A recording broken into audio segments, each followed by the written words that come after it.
So the community partnerships is really going to be viable, right? So, and that's really important because it allows us a logical way into having an impact throughout the state.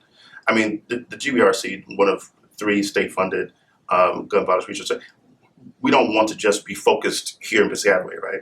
The science has to get outside of this building, right? It has to get beyond just the scientists. And so community partnerships is a logical next step, right? To allow us to bring our talents, our resources to organizations that are on the ground in different parts of the state.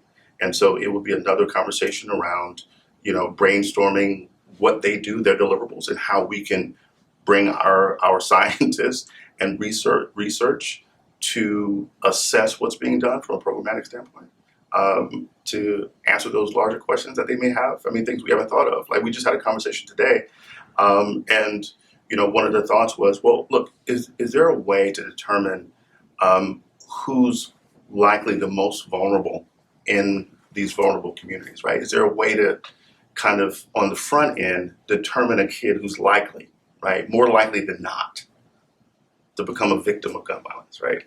So these are the types of questions that people on the ground are wrestling with, right? And community partnerships allow us to get at these questions, develop a relationship. Maybe it's just a small initial project at first, and maybe it grows into something larger down the road, but it also allows us to branch out and work with organizations throughout the state.